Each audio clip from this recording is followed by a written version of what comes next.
Hello everybody, welcome back to another episode of my Can I Reach Round 300 series. Today's map is another brick, as per request from one of my comments on a previous video. Unlike Polyphemus, there is no gimmick to this map, it is just a straight line that goes around a wall. The wall does block line of sight, so if you have towers on the top half of the wall, it will not be able to see past that. Other than like Super Monkey, the Legend of the Night, and Temple, or alchemists and towers like that. So it does kind of give you a very limited amount of space, and you have to space out your damage quite a bit to be able to actually cover the whole track. With that being said, the previous maps we've done were beginner and an intermediate map, and this one is an advanced map, and I would say that that placement in difficulty is fair enough because this was definitely the hardest map we've taken on so far. As the early game kind of plays out here, I want to say I'm sorry for not uploading for, I think, 2 weeks at this point. The last video I posted on Polyphemus went absolutely nuts, so thank you so much for that. And I kind of am kicking myself for not trying to take advantage of the new people seeing my videos, but I had a lot of family visiting me. My house was packed to the brim with like 15 people, and I just didn't feel right recording videos while they were here, and I was spending a lot of time with them. So most of them are gone now. We have one left, and I was super busy with work as well. I know I bring that up in every video. I had one person comment saying good luck with the job, so I do appreciate that. Thank you for that comment. But everything has kind of mellowed out. I feel like every few weeks a bunch of stuff keeps happening where I just am not able to be consistent with my uploading, and that is partially due to me just kind of being lazy as well. But everything has kind of smoothed itself out. We're in a long weekend, so happy Easter, and I will hopefully be able to be a little more consistent with my uploading. I know I make these empty promises constantly, but have some faith in me. I'm going to do my best to be a little more consistent with my uploading. Now, with that out of the way, let's talk a little bit about strategy. So with this map, I think I kind of lulled myself into a sense of security with the other ones being fairly easy.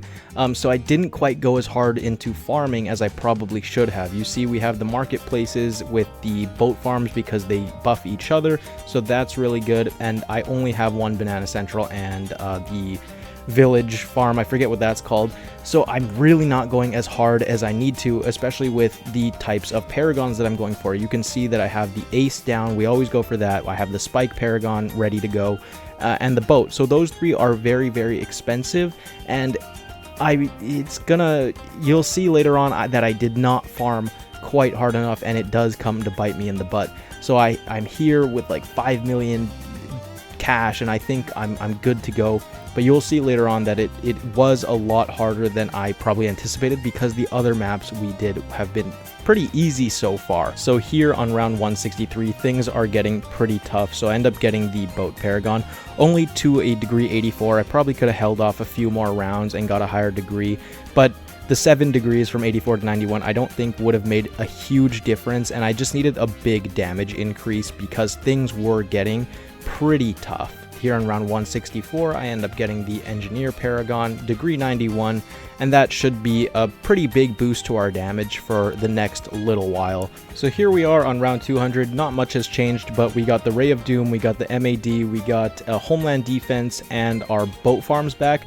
Just because we are running so low on cash, I'm holding off on the Ace Paragon simply because it's so expensive and I want to make sure I can afford everything else. So here on round 200, we end up getting the Ninja Paragon. Like I said, going for the cheaper things first because the Ace Paragon will bottleneck us. Now, I do end up getting the Ace Paragon next on round 208 simply because it has been getting very, very difficult, so I needed the damage it provides in order to be able to survive. But you can see here, it does drop my cash down to only 175,000, which is not good because we are entering the much harder stages of the game. You can see on 226, I've only built up another 1.5 million cash, and I still have the Spike Paragon, Tack Paragon, Boomer Paragon, and I want to build a temple in the future as well. So it is very, very difficult right now in terms of cash. By 247, we have enough money to get the max Spike Paragon. Probably in hindsight, this was not a great position for it. Maybe would have preferred to have it a little later in the map, but I also didn't want it to be so far back that if things got through it, I would just die, right? So I had it kind of in the front, hoping it would be strong enough to be there, but the spikes kind of ran out pretty quickly. in that position. So hindsight is always 20/20. Here we have the Boomer Paragon on 268, and you can see we're still struggling for cash. I want to get the Tack Paragon and a Temple still, and we only have 32 rounds left. So you can see how far bads are getting, and the difficulty of this map is really showing itself, and I'm really struggling out here. Now on round 274, we finally have enough to afford the Tack Paragon. Probably not the best choice, but I kind of liked it in that corner. And I just want to say, like, you might think that balloons aren't getting that far because it is only getting to that bend, but you have to remember that once they're past that bend, that's it. I don't have damage past that. Other than Azili's Hex and the Ace Paragon, I'm kind of screwed if they do get past that. So things are a lot closer than they may look on screen. So here on round 280, I'm still farming because I want a Temple and a few other things. And I have all the Dartling Gunners that I'm using. I have a Legend of the Night. I have a Tech Terror. These are things that I haven't really used in the past, but I needed them for the damage. I guess I could have gotten more Paragons, but I definitely would have not had enough cash for those things. Thank goodness for being able to remove the brick piles on that left side, because I probably would not have been able to complete this challenge without that extra space. Look how far bads are getting on round 287. It is very scary out here, especially without Azili's Hex ability. Things are not looking great for this one. Finally, here on round 290, we have the True Sun God and a Paukai that I also have not used before. The True Sun God, not the VTSG, because I was super scared and wanted the Legend of the Night Black Hole ability, so I did not go for a VTSG. I know it would have done more damage, but nothing can really beat that Black Hole, especially on a map as scary as this, where if balloons, or a bad specifically, gets past that bend, I lose. Balloons can get past because I have so many things that stun and knock back, it's kind of okay, but if a bad makes it far enough, I will lose, especially like with how quick DDTs are. They might be able to sneak past. So the Legend of the Night ability is a lot more important to me than the extra damage of a VTSG. Let's take a final look at our setup before we move into round 299. Between the Paragons, the Super Monkeys, the Dartling Gunners, the stuns, the slows, the buffs, the debuffs, we are prepared for the final 2 rushes of the game. Let's take a look at how round 299 plays out. At this point in the game, I can barely kill a fortified BAD with damage alone, so I need to use the Hex and Boat ability pretty much constantly, which is tough because I want those off cooldown for when 300 starts, because a fortified bad could easily sneak through early into a round if those are on cooldown.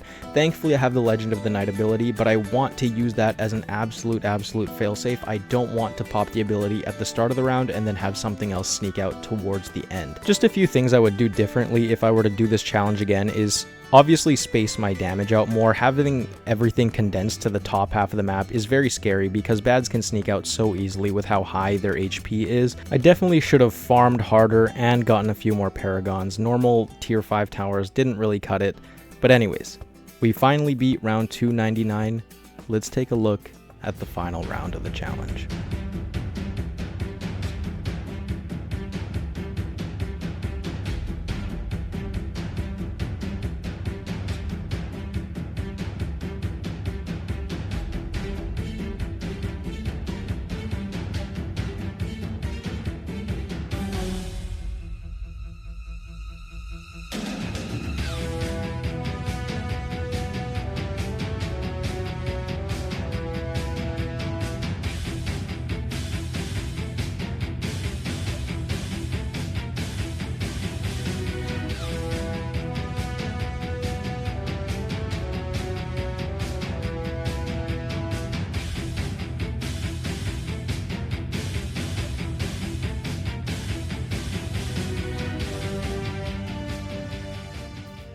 And there we have it. We've completed the challenge. This one was an absolute nail biter. I know it doesn't look like the balloons were getting that far at all, but you have to keep in mind that if they got past that bend in the wall, we were probably screwed. This was easily the hardest challenge I have, and I probably played the worst out of any of the challenges I've done so far, but we were still able to squeak out a victory. Taking one last look at our final defense, I want to say thank you so much for watching. Let me know if there's any other maps you want to see, and I will see you in the next video.